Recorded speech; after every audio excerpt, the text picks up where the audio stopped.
विश्ववंदनीय तथागत भगवान गौतम बुद्ध, परमपूज्य बोधिसत्व डॉक्टर बाबासाहेब आंबेडकर, छत्रपती शिवाजी महाराज, छत्रपती शाहू महाराज, महात्मा ज्योतिबा फुले, माता रमाई, माता भीमाई, माता जिजाऊ, माता सावित्रीमाई यांच्या विचारांना प्रथम मी त्रिवार अभिवादन करतो। त्याचप्रमाणे विचार मंचावर उपस्थित विजयजी अल्लाहट, प्रल्हादजी खरात, सर्व पदाधिकारीगण, इथं उपस्थित असणाऱ्या सर्व माझ्या मातांना, बंधूंना आणि भगिनींना राजरत्न आंबेडकरचा मानाचा जय भीम। आज आपण दी बुद्धिस्ट सोसायटी ऑफ इंडिया भारतीय बौद्ध महासभेच्या माध्यमातून बुद्ध जयंतीच्या 2560व्या बुद्ध जयंतीचा हा महोत्सव साजरा करण्याकरिता इकडे जमलेलो आहोत आणि त्याच अनुषंगाने भारतीय बौद्ध महासभेची शाखाही या ठिकाणी स्थापन होत आहे। मी आजच्या या जयंतीच्या तुम्हा सर्वांना लाख लाख शुभेच्छा देतो। अनेक वक्त्यांनी आपल्यासमोर आपले मनोगत व्यक्त केलं, जे निवेदन करत होते त्यांनी माझ्याकडनं आशा केली की बाबासाहेबांचं भारतीय बौद्ध महासभा बुद्धिस्ट सोसायटी ऑफ इंडिया ही निर्माण करण्यामागची भूमिका काय होती ही आपल्या सगळ्यांना समजावून सांगण्याची विनंती केली। सरांनी एक गोष्ट सांगितली की बाबासाहेब आंबेडकरांचं लिखाण आपण जसं जसं वाचतो आणि जसं जसं आपण ग्रहण करतो त्या पद्धतीने आपण तसा विचार करतो। एखाद्या व्यक्तीने एखादं वाक्य उचललं की तो त्या वाक्यावर बाबासाहेब आंबेडकरांचं सगळं दृश्य उभं करतो। मी ज्यावेळेस the Buddhist society of India भारतीय बौद्ध महासभेची कॉन्स्टिट्यूशन वाचत होतो, म्हणजे कोणतीही संस्था बनवण्या अगोदर त्याचे संविधान बनवावं लागतं की मी आज ही संस्था स्थापन करणार आहे आणि ही संस्था काय काम करणार आहे असा एक दस्तावेज अगोदर बनवावा लागतो। तो चॅरिटी कमिशनरला सादर करावा लागतो आणि मग चॅरिटी कमिशनर त्याच्यावर शिक्कामोर्तब करतं की ठीक आहे, तुमची ही संस्था आम्ही रजिस्टर केली। म्हणजे बाबासाहेब आंबेडकरांनी ही प्रक्रिया केलेली आहे। बाबासाहेब आंबेडकरांनी भारतीय बौद्ध महासभा बुद्धिस्ट सोसायटी ऑफ इंडिया स्थापन करण्यापूर्वी या संस्थेचं काम काय असेल ते अगोदर निर्धारित केलं, हा सगळा दस्तावेज बनवला आणि मग चॅरिटी कमिशनरला पुटअप केला की आम्हाला अशी अशी संस्था निर्माण करायची आहे। आणि मग चॅरिटी कमिशनरने हा जो 3227 नंबर आहे, 3227 नंबर, हा नंबर मग त्यावेळीच दिला, म्हणजे 4 मे 1955 दिला। 4 मे 1955 ते आता 4 मे 2016 म्हणजे 61 वर्ष झाले। बाबासाहेब आंबेडकरांनी 4 मे 1955 आपल्याला रजिस्ट्रेशन नंबर मिळाला, परंतु हा दस्तावेज 1 महिना आधी, 2 महिना आधी, 6 महिने आधी बनवला असेल। म्हणजे काय काम करायचे बाबासाहेबांना ते आधीच त्यांनी ठरवून ठेवलं, तो कागदावर उतरवले आणि मग सुपूर्द केला। आणि तो कागद ज्यावेळेस मी वाचला 2012ला काहीतरी माझ्या हातामध्ये तो आला आणि तो कागद मी वाचला, कित्येक वेगवेगळ्या लोकांनाही मी तो वाचायला दिला की याच्यातून तुम्हाला काय कळतं ते सांगा, आणि मला जे कळलं ते मी तुम्हाला सांगतो। बाबासाहेबांचे जे उद्देश मी वाचले, हे सगळे उद्देश पहिल्यांदा वाचल्यावर मला खरंच सांगतो मला काही कळलं नाही। म्हणजे एखादी व्यक्ती एखादी संस्था काढायचं म्हणून जे काही उद्देश लिहितो त्याप्रमाणे मला वाटलं हा ठीक आहे, हे उद्देश आहे। मग ज्यावेळेस मी याचा अनुवाद करून लोकांना समजवण्याच्या दृष्टीने याचा अभ्यास करायला लागलो, त्यावेळेस मला बाबासाहेबांचं एक वाक्य आठवलं। बाबासाहेब आंबेडकरांची एक घोषणा आठवली की मी भारत बौद्धमय करीन।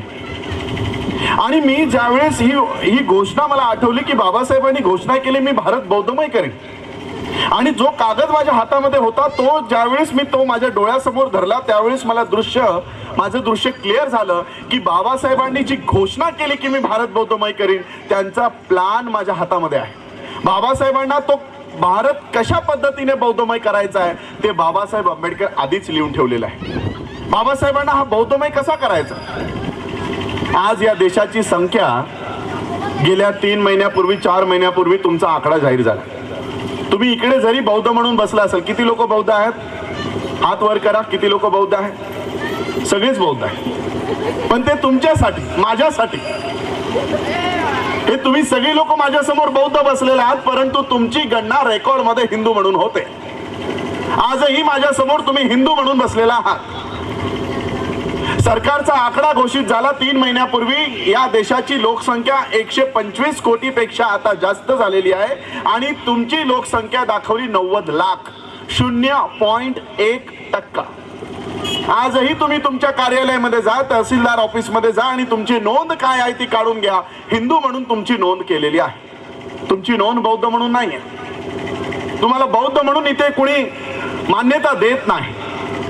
आणि 0.1%, 90 लाख लोकांना आम्ही कितीही बौद्ध धम्म 40 वर्ष जरी समजून सांगितला तरी भारत बौद्धमय होणार नाही. 0.1%ला कितीही तुम्ही बौद्धिझम सांगा, बुद्धाचं पालन करायला सांगा, 0.1%चं कमीत कमी 0.15% होईल. म्हणून बाबासाहेबांचा जो प्लान होता भारताला बौद्धमय करायचा, बाबासाहेबांना जर आयुष्य लाभलं असतं आणि बाबासाहेबांना काही वेळ जर मिळाला असता, 55 नंतर, 56 नंतर, 57, 58चे काही वर्ष जरी बाबासाहेबांना मिळाले असते तर आज या 2016ला हा 0.1 नसता, हा खूप पटीमध्ये हा आकडा या देशाचा, भारताच्या बौद्धांचा असता. तुमची संख्या 90 लाख आहे, तुमची संख्या आज 9 कोटीपेक्षा जास्त या भारतामध्ये दाखवली गेली असते. परंतु त्या दृष्टिकोनातनं बाबासाहेबांना वेळ मिळाला नाही आणि त्या पुढची जी वाटचाल झाली ती बाबासाहेबांच्या त्या अजेंड्यावर झाली नाही आणि ती कुणी केलीही नाही. मी आज नागसेन मंडळाचे इथे पदाधिकारी बसलेले आहे, मी त्यांनाही अपील करीन, मी हा प्लान तुम्हालाही सांगतोय, बाबासाहेबांचा अजेंडा काय आहे ते तुम्हा सगळ्यांना सांगतोय. तुमच्यामध्ये जो रिसोर्सफुल असेल, ज्याच्याकडे जेवढी साधनं असतील तेवढ्या साधनांमधून तुम्ही बाबासाहेबांचे हे ऑब्जेक्टिव्ह पूर्ण करायचं काम करा.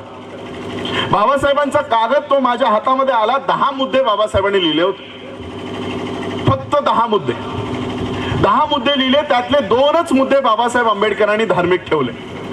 पहिला मुद्दा बाबासाहेबांनी ठेवला की या देशामध्ये बौद्ध धम्माचा प्रसार करणे होय. आता नावच बुद्धिस्ट सोसायटी ऑफ इंडिया आहे, भारतीय बौद्ध महासभा आहे, म्हणजे प्रमुख उद्देश भारतामध्ये बौद्ध धम्माचा प्रचार करणे. दुसरा मुद्दा बाबासाहेबांनी घेतला की भारतामध्ये बौद्ध विहारांची स्थापना करायची. आज मी संपूर्ण देशात फिरतो, गावागावा, खेड्यामध्ये जातो, अक्षरशः 10, 15 लोक असतील ना तरी मी तिकडे जातो. विहारांमध्ये आम्ही कार्यक्रम घेतो. मी अक्षरशः खेड्यामध्ये ज्यावेळेस बौद्ध विहाराच्या आम्ही या बैठकांमध्ये जातो, आम्ही बघतो की गल्लीमध्ये विहार आहे, पण ती गल्लीमध्ये बुद्धिझम मात्र दिसत नाही, बौद्ध धम्म दिसत नाही. आज जर विहार या ठिकाणी असेल तर कमीत कमी 100 मीटरचा, 200 मीटरचा, 500 मीटरचा आजूबाजूचा भोवतालीचा एरिया तरी बौद्धमय झाला पाहिजे. पण आज विहार तिथे स्थापन करून तिथे बौद्ध धम्म नाही. मग हे काय, आपण कुठे चुकलो हे आपल्याला कळलं पाहिजे. केवळ विहार स्थापन करून भारतामध्ये बौद्ध धम्मचा प्रचार आणि प्रसार होणार नाही.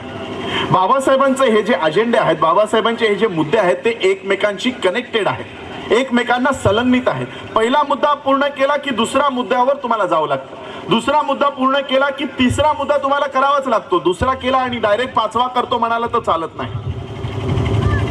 बाबासाहेबांनी सांगितलं की विहारांची स्थापना करायची. आज आम्ही विहारांची स्थापना केली आणि मी अक्षरशः मी यापूर्वी या धार्मिक क्षेत्रामध्ये उतरण्यापूर्वी राजकीय क्षेत्राचा खूप मोठा अभ्यास करून आलो, राजकीय क्षेत्रामध्ये उतरून काम केलेलं आहे. अक्षरशः ज्यावेळेस इलेक्शन्स येतात आमची लोक म्हणतात यावेळेस वोटचं बोलू नका, यावेळेस आम्हाला तो नगरसेवक विहार बांधून देण्याची त्याने शपथ दिलेली आहे, विहार बांधून देण्याचं आश्वासन दिलेलं आहे, म्हणून आम्ही आमचे वोट्स त्यालाच देणार. आम्ही आमचे वोट शिवसेनेला देऊ, आम्ही बीजेपीला देऊ, काँग्रेसला देऊ, का आता आम्हाला विहार देणार. बाबासाहेबांचा एक किस्सा तुम्हाला सांगतो.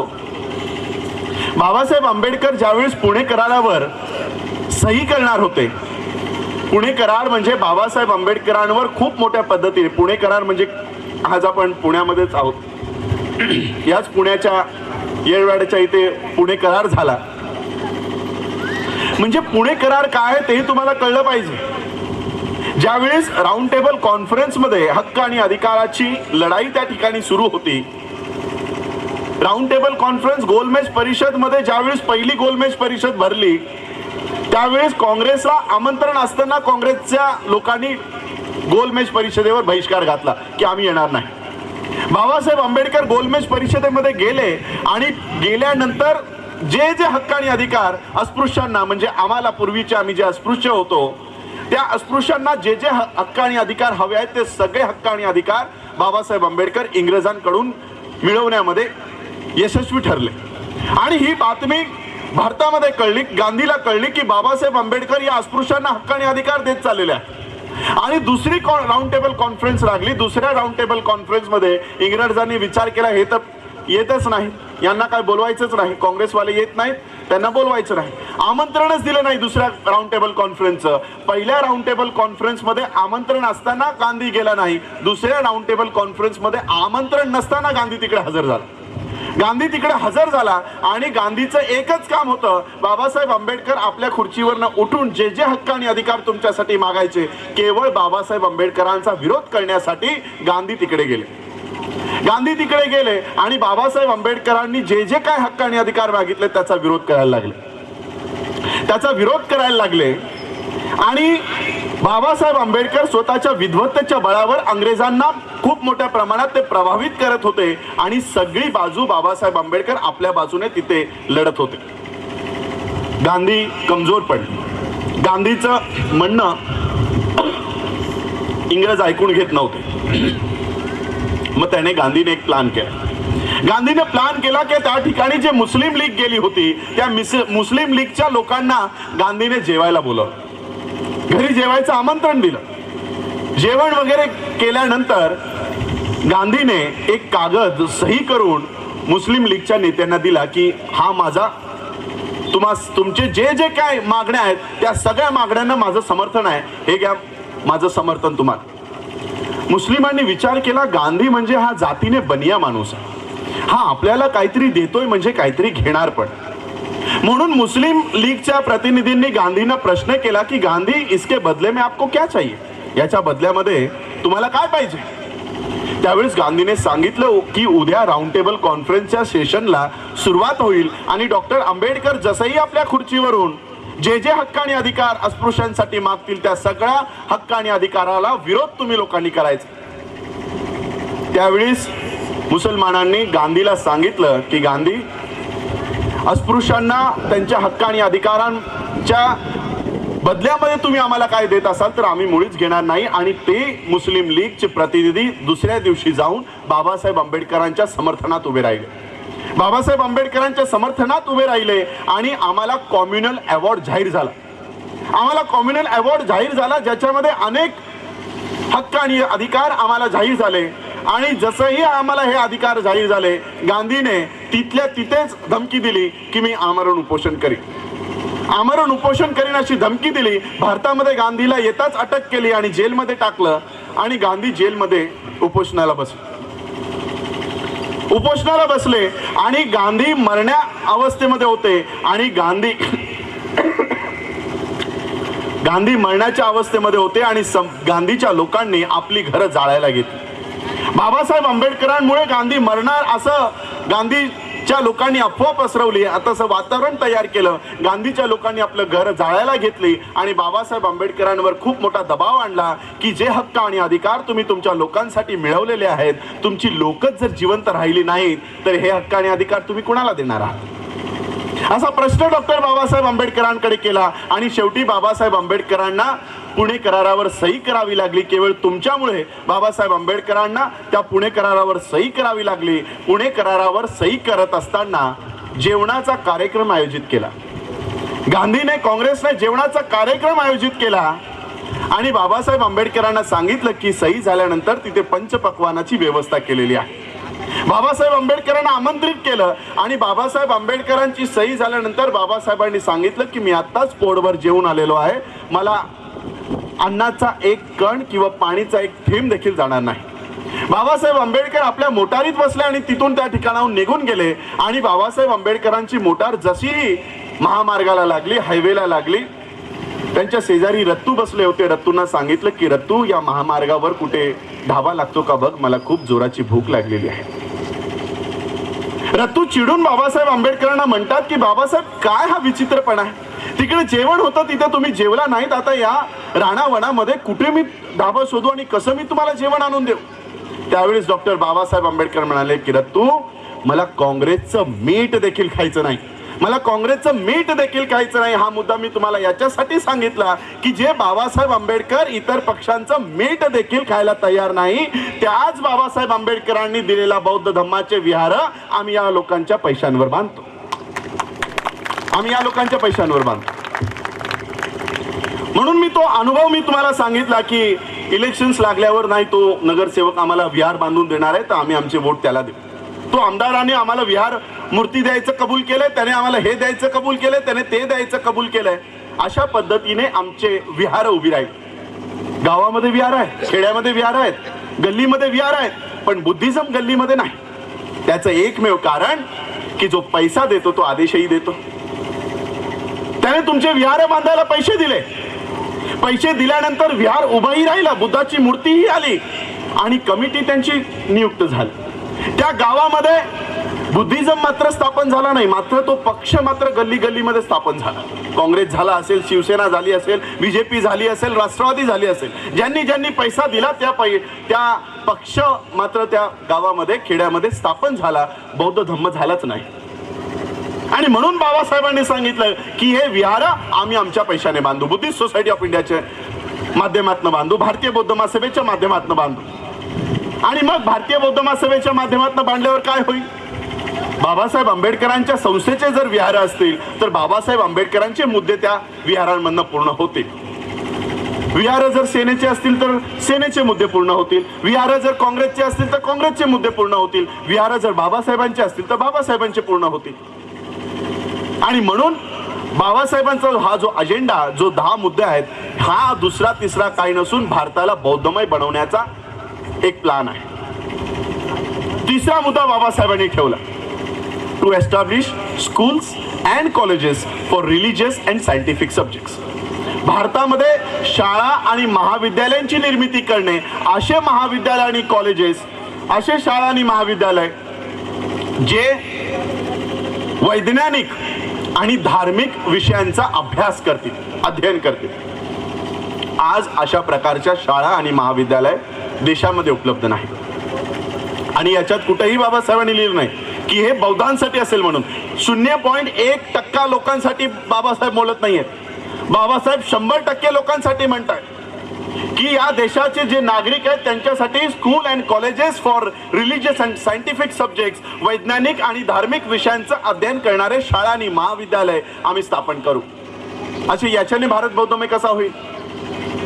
मी विचार करायला लागलो की शाळा आणि महाविद्यालय धार्मिक आणि वैज्ञानिक विषयांचा अभ्यासक्रम जर आपण सुरू केला तर काय होईल?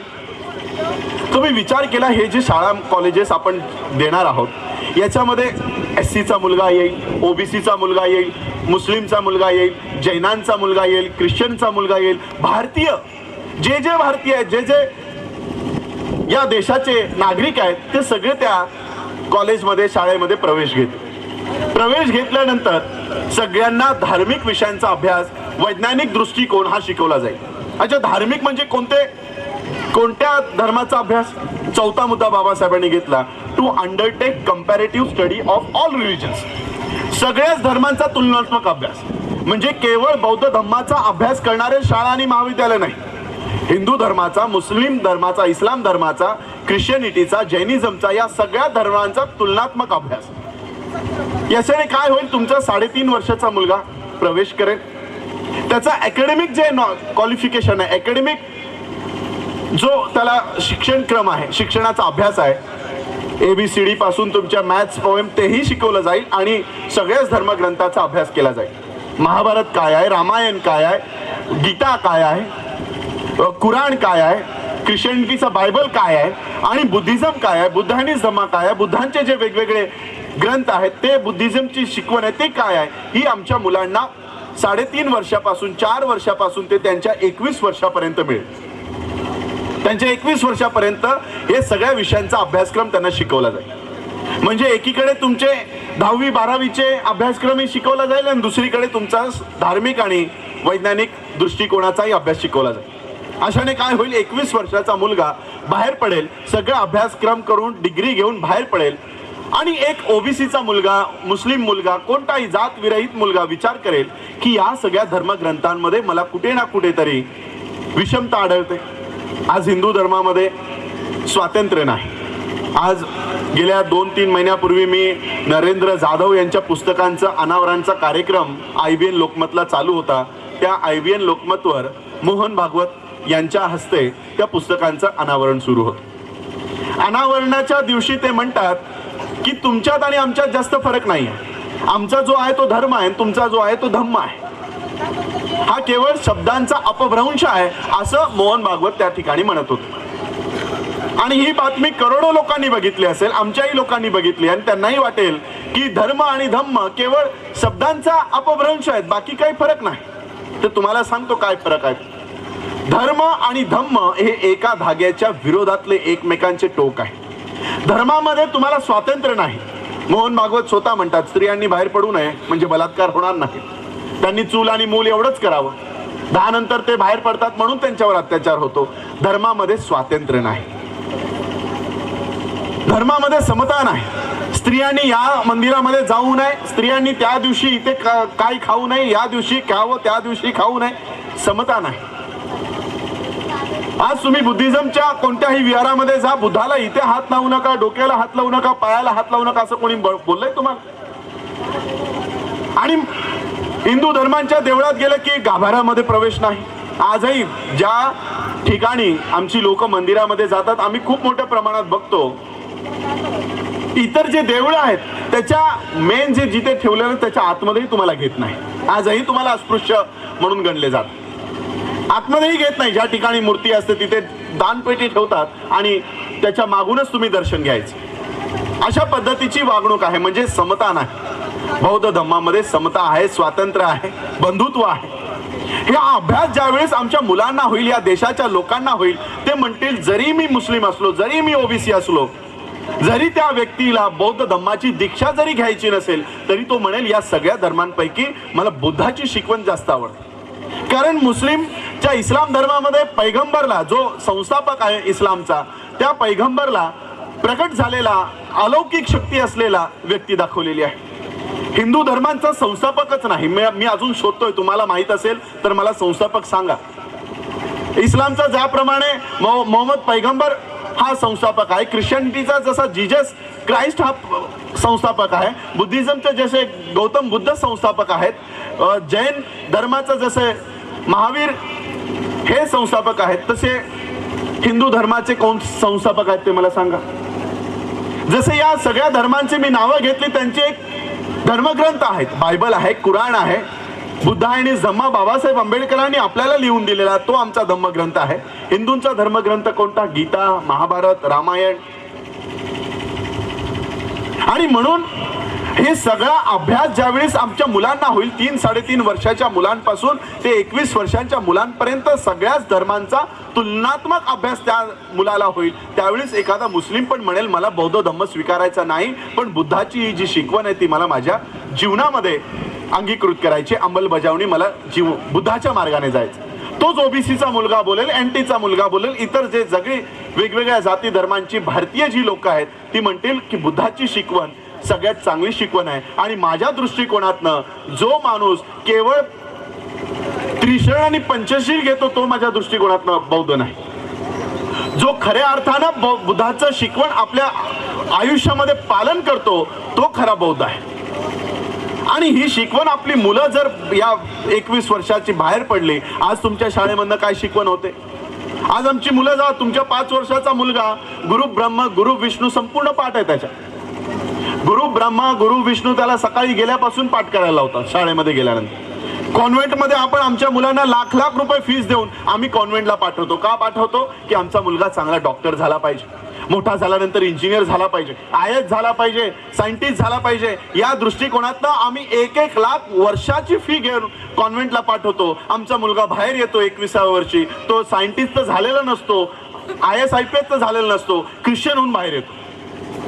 आमची मुलं आम्ही बघतोय मुंबईमध्ये घरामध्ये येऊन सगळं ख्रिश्चनिटीचा अंमलबजावणी प्रभाव त्यांच्यावर दिसतो. आज आपण थॉमस कॉलनीमध्ये बसलेलो. आज थॉमस कॉलनीमध्ये बसलेलो आहोत आणि हे अशा पद्धतीने हे सगळं काम सुरू आहे. सगळ्यांना आपापल्या धर्माचा प्रचार करण्याचा अधिकार आहे. सगळ्यांना आम्ही हे नाही सांगत की ते चुकीचं काय करतायत, परंतु तुम्ही तुमचा मूळ आयडेंटिटी सोडून तुम्ही दुसऱ्यांची आयडेंटिटी स्वीकाराल तर तुम्हाला कोणीही विचारणार नाही. मी नगरला गेलो, त्या ठिकाणी अनेक लोकांनी ख्रिश्चनिटीची दीक्षा घेतली. का घेतली? अच्छा, धर्मांतर करण्याचे माझ्या दृष्टिकोनातनं काहीतरी सिद्धांत असले पाहिजे की मला या धर्मामध्ये काहीतरी अडचण आहे, मला माझा धर्म स्वातंत्र्य देत नाही, मला माझा धर्म समता देत नाही, म्हणून मी माझा धर्म त्याग करतो. हा त्याच्या मागचं कारण असलं पाहिजे, हेतू असला पाहिजे. परंतु मी या देशामध्ये बघतोय, तुम्हाला युनिफॉर्म देतो, तुम्हाला बॅग देतो, तुम्हाला कपडे देतो, तुम्हाला पाव देतो, तुम्हाला तुमच्या मुलीचे लग्न करून देतो, पैसे देतो, मंगळसूत्र देतो, याच्या नावावर धर्मांतर होतं. याला धर्मांतर म्हणाल का? पैशाचं आमिष दाखवून जे लोक आमचा धम्म सोडून इतर धर्मामध्ये जातात त्याला मी धर्मांतर म्हणत नाही. तुमच्या धम्मामध्ये काय अडचण आहे आणि त्या अडचणीमुळे तुम्ही दुसरा धम्म स्वीकारताय, धर्म स्वीकारताय, तर त्याला खऱ्या अर्थानं धर्मांतर म्हणा. म्हणजे या देशामध्ये जे धर्मांतर सुरू आहे तेही खूप मोठ्या पद्धतीने फेक असे धर्मांतर सुरू आहे, कागदपत्री. म्हणजे तुम्ही कालपर्यंत कांबळे असाल, लगेच तुमचा फर्नांडिस करून टाकता, पण तुमची अस्पृश्यता, तुमची जी शोषण आहे त्याच्यातनं मुक्त करत नाही.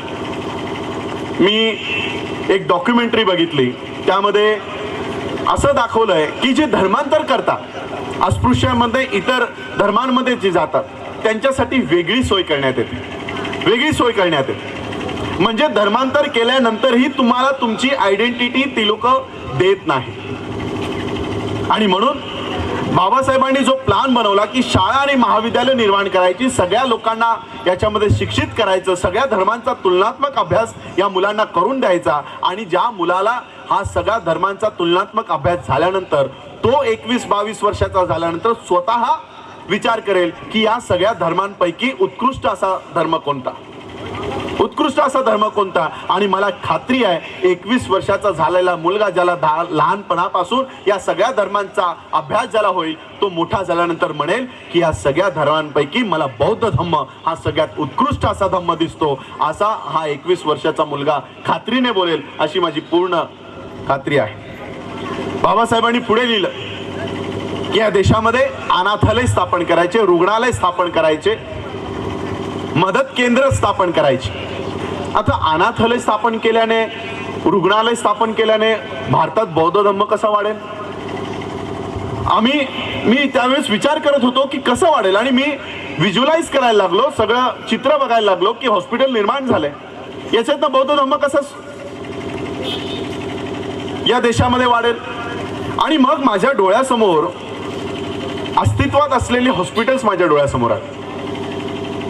मी जे हॉस्पिटलचं उदाहरण नेहमी देत असतो. जे हॉस्पिटल तुम्ही लोकांनी बघितलं असेल तर जे हॉस्पिटलमध्ये एंट्री केल्या केल्या सर जेजेंचा खूप मोठा पुतळा काळ्या दगडामध्ये कोरून तिथे ठेवलेला आहे. एंट्री केल्या केल्या बाबा सर जेजेंचा पुतळा, आणि वॉर्डमध्ये गेल्यानंतर, वॉर्डमध्ये एंट्री केल्यानंतर साईबाबा, गणपती, शंकर असे फोटो लावून ठेवलेले आहे. आणि त्या वॉर्डमध्ये, त्या हॉस्पिटलमध्ये सगळ्या जाती धर्मांची लोक ऍडमिट होतात. मी विचार केला की सगळ्या जाती धर्मांची लोक आपल्या हॉस्पिटल्समध्ये, बाबासाहेबांच्या हॉस्पिटलमध्ये आली, बाबासाहेबांचा पुतळा, बुद्धाचा पुतळा तिथे बघितल्यानंतर वॉर्डमध्ये शाहू महाराजांचा, एका वॉर्डमध्ये शिवाजी महाराजांचा, एका वॉर्डमध्ये फुलेंचा, एका वॉर्डमध्ये बाबासाहेबांचा, एका वॉर्डमध्ये गौतम बुद्धांचा, ही सगळी जर फोटो आमच्या वॉर्ड्समध्ये दिसली तर ती जी सगळ्या जाती धर्मांची लोक जिथं उपचार घेत आहेत ती विचार करतील ही लोक कोण आहेत, यांनी काय काम केलं होतं, यांचे फोटो का लावून ठेवलेत, याची तो चौकशी करेल, अभ्यास करेल, आणि मग त्याला आमच्या महापुरुषांनी केलेलं जे काम आहे ते त्याला कळेल, ते त्याला कळेल. आणि मग तो रुग्ण बरा झाल्यानंतर बाहेर पडता पडता विचार करेल की मला आज बाबासाहेब आंबेडकरांच्या या हॉस्पिटलने बरं केलं. तो जरी मुस्लिम असला, तो जरी ख्रिश्चन असला, तरी तो म्हणेल की जरी मला बौद्ध धम्म स्वीकारायचा नसला तरी मला बौद्धांची जी शिकवण आहे ती मला प्रिय आहे, ती मला आवडली आणि अशा पद्धतीने तो स्वतः बौद्ध धम्माचं पालन करेल, बौद्ध धम्माची शिकवण त्याला कळेल आणि ही शिकवण जास्तीत जास्त लोकांपर्यंत ज्या वेळेस जाईल त्यावेळेस हा भारत बौद्धमय होईल. आज जे नॉन बुद्धिस्ट आहेत त्यांना बुद्धाच्या बद्दल काहीच माहिती नाही आणि ज्याला माहीतच नसेल तर त्याला तुम्ही बौद्ध कसं करून घेणार आहे? अनाथालय स्थापन करून कसं बौद्ध होईल? आज आम्ही मुंबईमध्ये फिरत असताना आमची गाडी सिग्नलला लागली की 4-4, 5-5 वर्षाची मुलं काचेला येऊन ठक ठक ठक ठक करून पैसे माग. हीच मुलं RSS वाली उचलतात, त्यांचं पालन पोषण करतात, त्यांना एका विचारधारेवर तयार करतात आणि हीच मुलं ज्यावेळेस 21-22 वर्षाची होतात त्यांना समाजामध्ये सोडून देण्यात येतं. बजरंग दलच्या कार्यकर्ता म्हणून, RSSचा कार्यकर्ता म्हणून तुमच्यामध्ये सोडून दिलं येतं आणि मग तो जाऊन त्याची विषमता या देशामध्ये पसरवतो. ती लोक जर असे करू शकतात तर तुम्हाला कोणी रोखलंय?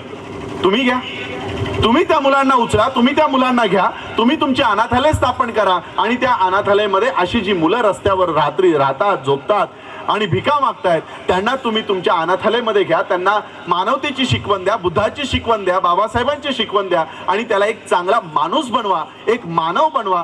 तो जर 21-22 वर्षाचा झाला आणि त्याला तुम्ही समाजात सोडला तर तो तुमच्या कामाचा येईल, या देशाचा कामाचा येईल आणि मग तो खऱ्या अर्थानं माझ्या दृष्टिकोनातनं बौद्ध असेल. एवढ्या लाखो लोकांना तुम्ही खूप मोठ्या प्रमाणात हिंदूंच्या खाईमध्ये ढकलत आहात. या मुलांना जर आपण रोज उचललं तर लाखो लोक, ही मुलं रस्त्यावर जन्माला येतात, कधी मरतात गाडी खाली, कधी मरतात कधीही कळत नाही.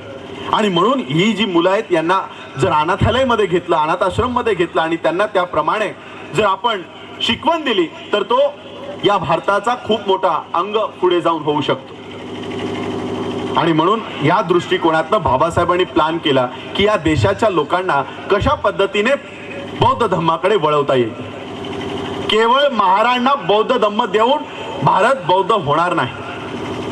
आणि म्हणून बाबासाहेबांनी एक व्यापक प्लॅन बनवला भारतीयांसाठी की कशा पद्धतीने सगळ्याच लोकांना याच्यामध्ये सामावून घेता येईल. त्यानंतर बाबासाहेबांनी प्रचारासाठी अजून एक मुद्दा घेतला की भारतामध्ये बौद्ध धम्माचे जे साहित्य आहे ते साहित्य आम्ही निर्माण करू. बौद्ध धम्माचे साहित्य हे एक पानाचे असे साहित्य वितरण करण्याची व्यवस्था उभी करू. पॅम्पलेट छापू, पोस्टर छापू, पुस्तकं छापू, ज्याच्यामधनं बुद्धाची खरी माहिती जाईल. खरी माहिती, बुद्धाची माहिती असणारे अनेक पुस्तकं, अनेक सिरियल्स,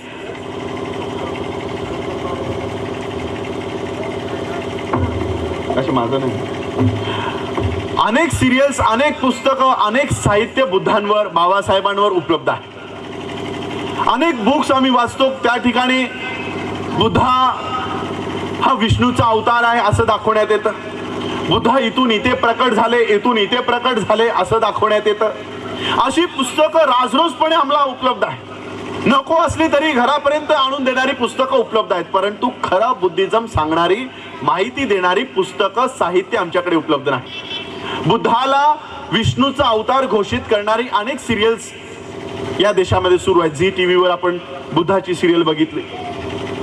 अनेक कर्मकांड, अनेक अलौकिक गोष्टीने बुद्धिझम भरून ठेवलेला आहे. आणि म्हणून बाबासाहेबांनी हे निर्णय घेतला की या देशामध्ये जे साहित्य निर्माण करायचे ते आम्ही करू, खरं साहित्य निर्माण करू आणि खरा बौद्धिझमचा ह्या जो साहित्य आहे ते घरोघरापर्यंत, खेडोपाड्यापर्यंत पोहोचवण्याची व्यवस्था आम्ही करू. अशाने काय होईल, एखाद्या अडाणी माणसाला जरी एखादा कागद, आज आमची लोक 100-100, 200-200 पानांचं पुस्तक वाचायला कंटाळा करते आणि म्हणून बाबासाहेबांनी सांगितलं एक पानाचं का होईना, एक पानावर बुद्धाची माहिती द्या. एक पान, आज एका आठवड्याला हे पान आलं, दुसऱ्या आठवड्याला दुसरं पान आलं, तिसरं पान आलं, आमचा माणूस वाचेल तर ते काय आहे, बुद्धांची शिकवण काय आहे. आज आम्ही बौद्ध तर झालो परंतु हिंदूंची प्रथा अजून आम्ही सोडलेली नाही. अजून जी कर्मकांड हिंदूंमध्ये चालतात ती आजही आम्ही करतो. आणि म्हणून जी खरी अंमलबजावणी आपल्याला बुद्धिझम मध्ये करायला पाहिजे ती आम्हाला माहीतच नसल्या कारणानं आम्हाला अजूनही हिंदूंची प्रथा आम्ही फॉलो करतो. आणि ही माहिती तुमच्यापर्यंत पोहोचवण्यासाठी बाबासाहेबांनी सांगितलं की बौद्ध साहित्य निर्माण करू. आज डॉक्टर बाबासाहेब आंबेडकरांच्या रायटिंग अँड स्पीचेसवर या देशामध्ये अघोषित बंदी सुरू आहे. बाबासाहेब आंबेडकरांवर लिहिलेले अनेक साहित्य उपलब्ध आहे. रेल्वे स्टेशनला जा, तिकडे जा, बाबासाहेब आंबेडकरांचे पुस्तकं 125व्या जयंती निमित्त सगळ्या स्टॉल्सवर लावलेली होती. सगळीकडे पुस्तकं दिसत होती बाबासाहेब आंबेडकरांची. आम्ही बघितलं, चला अरे पहिल्यांदा काही स्टॉल्सवर बाबासाहेबांची पुस्तकं दिसत आहेत, म्हणून स्टॉलवर जवळ जाऊन पुस्तकं चाळायला गेलो आम्ही. आणि तिथे बघतोय तर काय, बाबासाहेब आंबेडकरांचे राजकीय विचार, बाबासाहेब आंबेडकरांचे धार्मिक विचार, लेखक देशपांडे, जोशी, कुलकर्णी अशी लोक डॉक्टर बाबासाहेब आंबेडकरांचे विचार पुस्तकांच्या माध्यमातून तुमच्या हातात देत आहेत, तुम्हाला वाचायला देत आहेत. परंतु बाबासाहेब आंबेडकरांनी स्वतः लिहिलेली पुस्तकं तुमच्या हातात देत नाही. म्हणजे बाबासाहेब आंबेडकरांचे विचार जोशीने सांगावे, पण बाबासाहेब आंबेडकरांचे विचार बाबासाहेब आंबेडकरांनाच सांगू देत नाहीये. Writing and speeches doctor Ambedkar फाउंडेशनला त्याची प्रिंटिंग करायचा अधिकार आहे. आम्ही त्याला फोन केला. रायटिंग अँड स्पीचेस आम्हाला उपलब्ध होत नाहीत म्हणून डॉक्टर आंबेडकर फाउंडेशनला फोन केला. त्या आंबेडकर फाउंडेशन मधून आम्हाला असं सांगितलं की आम्ही महाराष्ट्र सरकारला 17 पत्र पाठवलीत की आम्हाला प्रिंटिंग करायची परवानगी द्या, परंतु तुमच्या महाराष्ट्र गव्हर्नमेंटने आम्हाला एक उत्तर पण याच्यावर पाठवलेलं नाही. आणि तो पुढे जाऊन मला विनंती करून असं म्हणाला की साहेब, आता जे 4-5 पुस्तकं उपलब्ध आहेत ती घेऊन टाका, कारण पुढच्या वेळी जी प्रिंट येणार आहे ती तुम्हाला वाचण्याच्या पण लायकीची नसणार आहे. मी म्हणलो का, असं का नसणार आहे? कारण पुढची जी प्रिंट आहे ती स्कॅन करून आम्ही प्रिंट करणार आहोत. स्कॅन करून प्रिंट करणार आहोत म्हणजे छापलेलं झेरॉक्स ची प्रिंट अशी ती आम्हाला वाचताही येणार नाही. अशा पद्धतीचे बाबासाहेब आंबेडकरांचे रायटिंग अँड स्पीचेसची अवस्था करून ठेवली. हे सगळं का सुरू आहे? कारण आमच्या युवकांनी जर बाबासाहेब आंबेडकरांनी लिहिलेले पुस्तकं वाचली, बाबासाहेब आंबेडकरांचे विचार बाबासाहेब आंबेडकरांच्या लेखणीतून जर आम्ही वाचले, तर आम्हाला खरं कळेल की बाबासाहेबांचे विचार काय होते. बाबासाहेब आंबेडकरांना आम्हाला कोणत्या दिशेला न्यायचं होतं हे आम्हाला कळेल.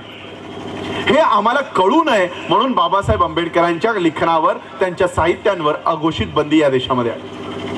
बाबासाहेब आंबेडकरांचे रायटिंग अँड स्पीचेस ज्या दिवशी, दुसऱ्याच दिवशी सगळेच्या सगळी पुस्तकं विकली जातात. सगळी पुस्तकं विकली जातात, एकही पुस्तक राहत नाही.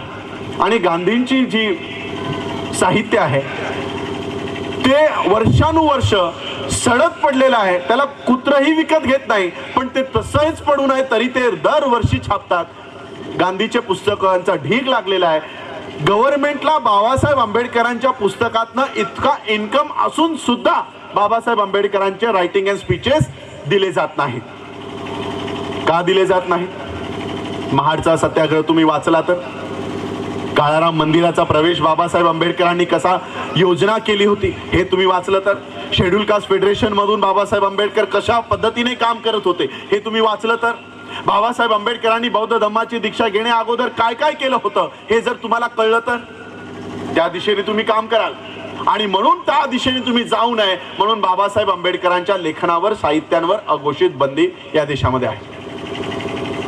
आणि म्हणून हे काम आपल्याला करावं लागेल, तुम्हा लोकांना करावं लागेल. तुमच्याकडे विहार असतील, विहार नसली तर कुणाच्या तरी घरामध्ये जाऊन तुम्ही संडे टू संडे बुद्ध आणि धम्माचं केवळ वाचन करू नका. बाबासाहेबांचा एक एक ग्रंथ उचलून काढा, रायटिंग अँड स्पीचेस काढा आणि त्याच्यावर 3-3 तास, 4-4 तास एका चॅप्टरवर तुम्हा लोकांना, तुमच्या युवकांना तयार केलं पाहिजे. कळू द्या त्यांना नक्की बाबासाहेब आंबेडकरांचं म्हणणं काय होतं. नाहीतर आमची नेते येतात, बाबासाहेब आंबेडकरांचं नाव घेतात, बाबासाहेब आंबेडकरांनी असं सांगितलं, बाबासाहेब आंबेडकरांनी तसं सांगितलं, अशा पद्धतीने आमच्या लोकांना, आमच्या युवकांना खास करून मिसगाईड करतात. आमच्या युवकांना वाटतं किती चांगला बोलला बाबासाहेबांवर, म्हणून तुम्ही लोक मला ऐकत असाल, तुम्हाला वाटत असेल हा पण किती चांगला बोलतो. माझ्या मागे बिलकुल येऊ नका. मी तुम्हाला आताच वॉर्निंग देतोय, इन्स्ट्रक्शन देतोय, माझ्या मागे बिलकुल यायचं नाही. मी इथे तुम्हाला माझ्या कामासाठी तयार करण्यासाठी आलेलो नाही. मला जर माझं काम तुमच्याकडून करून घ्यायचं असतं तर मी बाबासाहेब आंबेडकरांचे ऑब्जेक्टिव्ह तुम्हाला सांगितले नसते. आणि मी तुम्हाला विनंती करतोय की मला जर हे काम करता आलं नाही तर ते तुम्ही करा, कारण हे काम माझी ही जी जबाबदारी आहे ही सगळ्यात शेवटी आहे, आधी तुमची आहे. का तुमची आहे?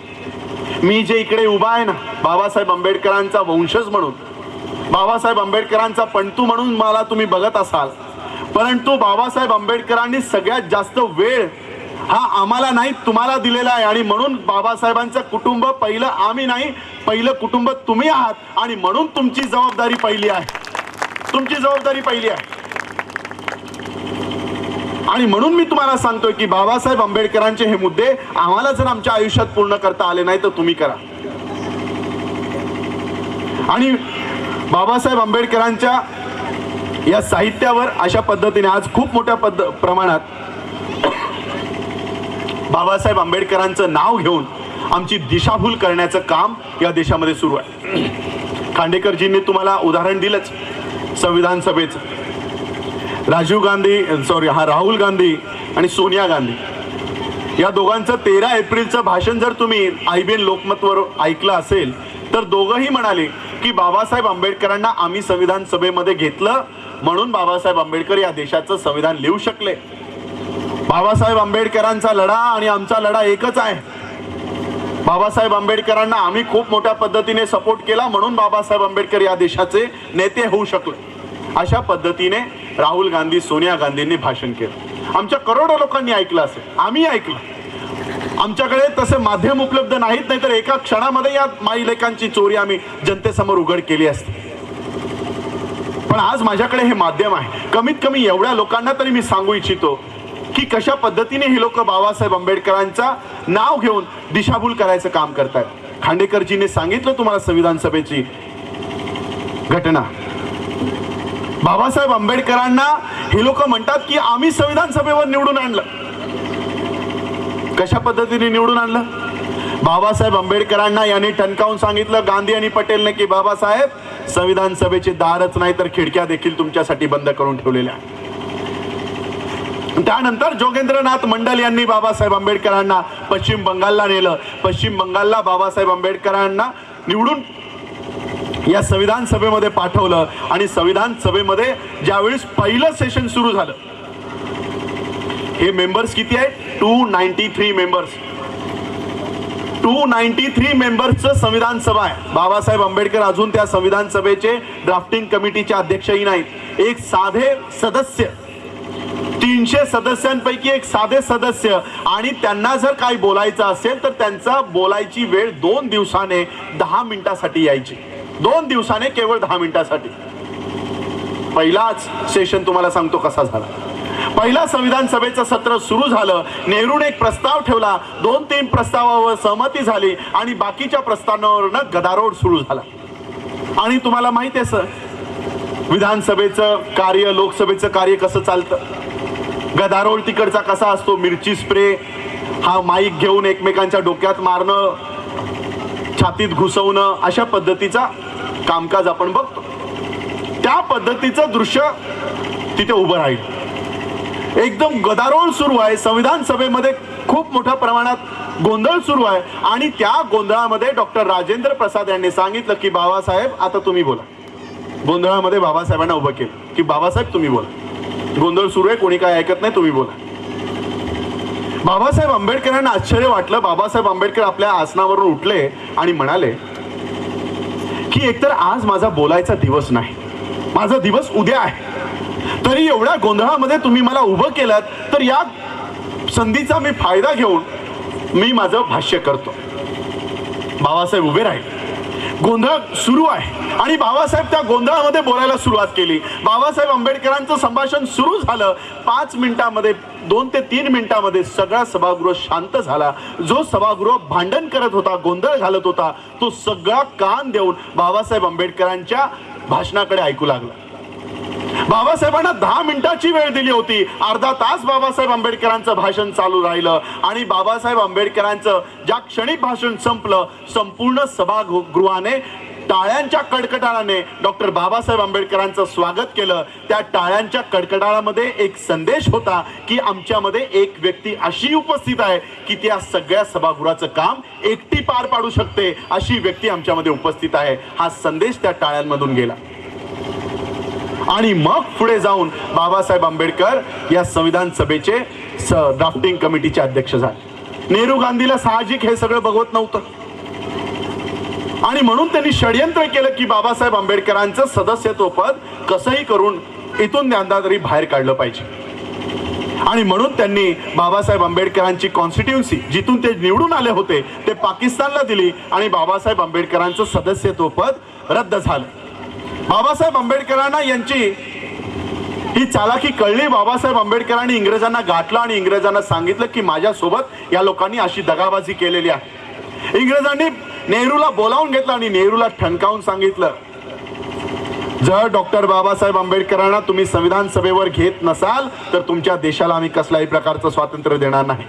तुम्हाला जर स्वातंत्र्य हवं असेल तर डॉक्टर बाबासाहेब आंबेडकरांना अगोदर संविधान सभेवर घ्यावं लागेल. आणि मग नेहरूची अडचण झाली की बाबासाहेब आंबेडकरांना संविधान सभेवर घेतलं पाहिजे. आणि मग नेहरूने एक जागा रिक्त केली आणि बाबासाहेब आंबेडकरांना त्या जागेवर घेतलं. याला हे मायपुत्र म्हणतात की बाबासाहेबांना आम्ही संविधान सभेवर घेतलं. काय याला म्हणाल तुम्ही बाबासाहेबांना आम्ही संविधान सभेवर घेतलं म्हणून? अशा पद्धतीने खूप मोठ्या पद्धतीने बाबासाहेब आंबेडकरांचं नाव घेऊन मिसगाईड करायचं काम सुरू आहे. आणि नाव घेऊनच नाही, घर घेऊन पण. बाबासाहेब आंबेडकरांचं केवळ नाव घेऊन मिसगाईड करायचं काम सुरू नाहीये, घर घेऊन पण मिसगाईड करायचं काम सुरू आहे. आपल्याला सगळ्यांना माहिती आहे बीजेपीने आता बाबासाहेब आंबेडकरांचं लंडनचं घर विकत घेतलंय. सगळ्यांना माहिती आहे. किती लोक जाणार आहे? हात वर करा लंडनच्या घराला भेट देण्यासाठी. हे लंडनच्या घराची माहिती तुम्हाला देतो. बाबासाहेब आंबेडकर 1.5 वर्ष पेइंग गेस्ट म्हणून त्या लंडनच्या घरामध्ये राहायला होते. 1.5 वर्ष जी व्यक्ती त्या ठिकाणी पेइंग गेस्ट म्हणून राहत होती त्या घराला हे सरकार विकत घेतं आणि सांगतं की बाबासाहेब आंबेडकरांना आम्ही अभिवादन करण्यासाठी बाबासाहेबांचं घर विकत घेतो. जर खरंच तुम्हाला बाबासाहेब आंबेडकरांना अभिवादन करायचं असेल तर साताऱ्यामध्ये बाबासाहेब आंबेडकर शिकत होते.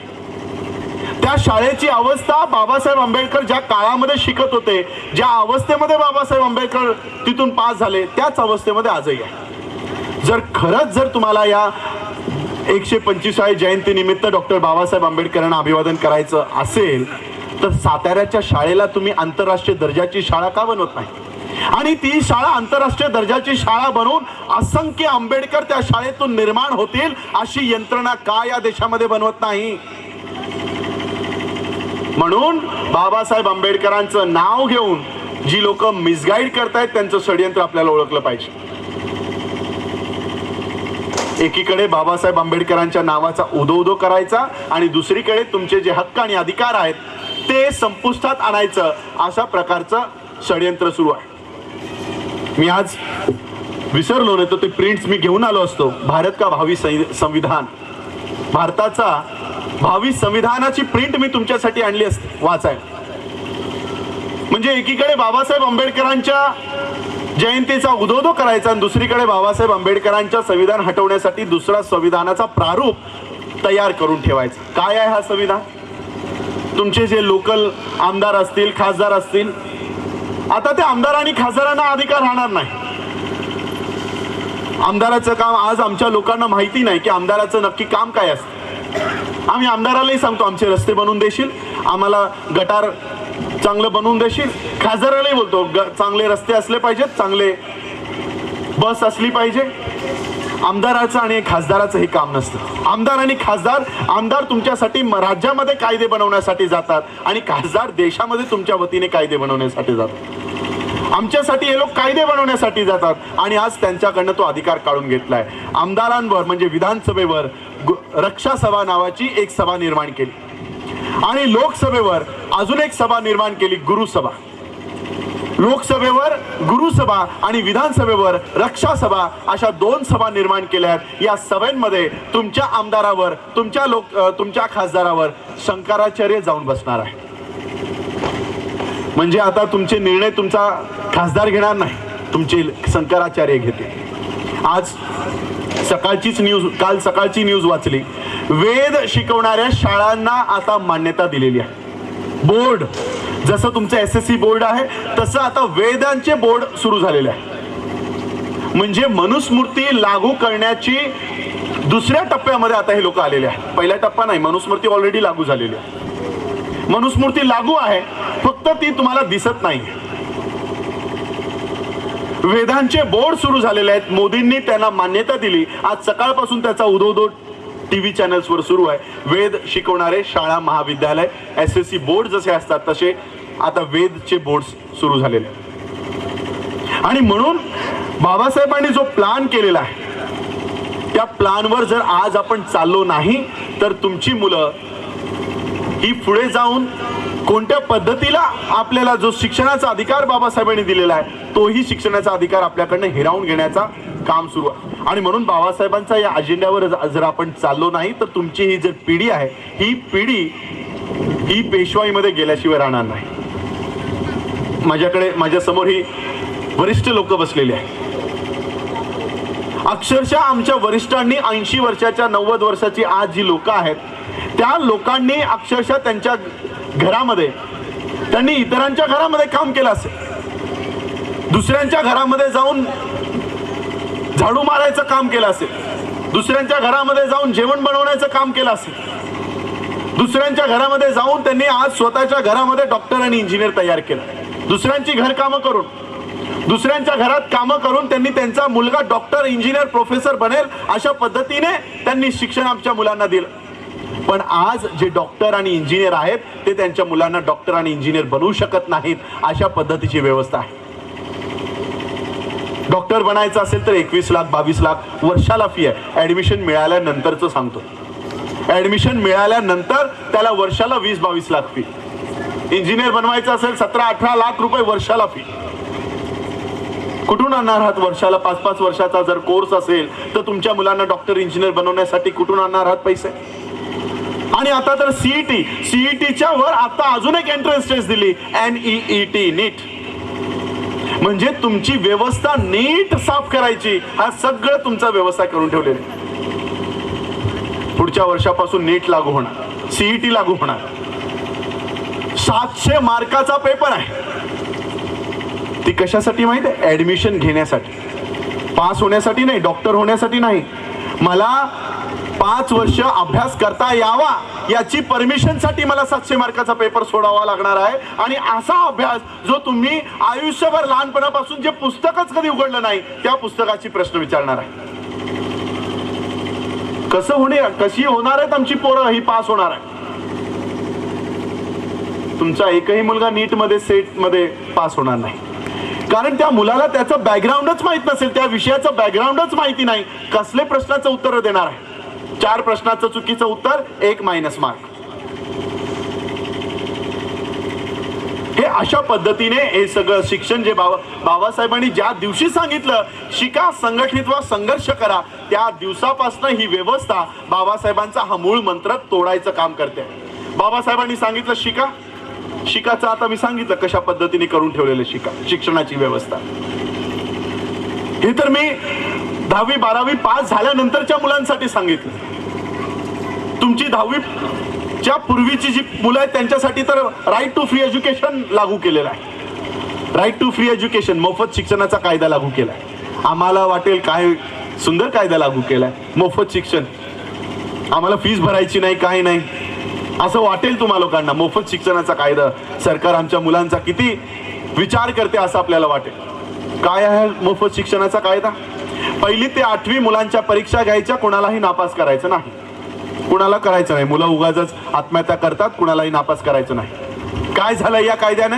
या कायद्याने असं झालंय की 1ली मध्ये आमचा मुलगा नापास होण्याच्या भीतीने अभ्यास घरामध्ये करतो. त्याचे आई वडील त्याचा अभ्यास घरामध्ये घेतात, त्याला ट्युशनला टाकतात. तो मुलगा स्वतःच्या बलबुत्यावर पास होतो आणि दुसरीत जातो. दुसरीत गेल्यानंतर त्याचा शेजारचा बंड्या त्याला भेटतो आणि म्हणतो, अरे मी तर कधी वर्गात पण येत नव्हतो, मी तर कधी पुस्तक पण उघडून बघितलं नाही, मी पण पास आणि तू पण पास. मग तो अभ्यास करणारा मुलगा विचार करतो, अरे हा तर कधी शाळेत पण येत नाही, हा तर अभ्यास पण करत नाही, हा पण पास, मी पण पास. अभ्यास केला काय नाही केला काय, आपण पासच होणार आहोत. अभ्यास करायचं सोडून देतो, 3रीत जातो, 4थीत जातो. अभ्यास न करता आपली मुलं 8वी पर्यंत जातात, पास होतात. 9वीला जातात, पेपर हातात येतो, अभ्यास करायची सवयच नाही, पेपर कोरा सोडतात, पिक्चरची गाणी लिहून येतात, परीक्षेचा रिझल्ट येतो, नापास. 9वी नापास, 10वी नापास, 12वी नापास. तुम्हाला तुमच्या मुलाला जर सरकारी नोकरी हवी असेल, क्लास 4 झाडूवाला, सफाईवाला, स्वीपर याची जर नोकरी हवी असेल तर कमीत कमी 10वी किंवा 12वी पास किंवा नापास, 12वी नापास तरी त्याला शिक्षण पाहिजे. आमची मुलं 9वी नापास 10वी पर्यंत जाणारच नाही. म्हणून हे सरकार आम्हाला सांगते, सरकार म्हणण्यापेक्षा यंत्रणा म्हणायला पाहिजे. कारण सरकार आज भाजपचं आहे, कालपर्यंत काँग्रेसचं होतं. तुम्हाला मी आज बोललो सरकार असं सांगते म्हणजे बीजेपी असं सांगते असं होईल.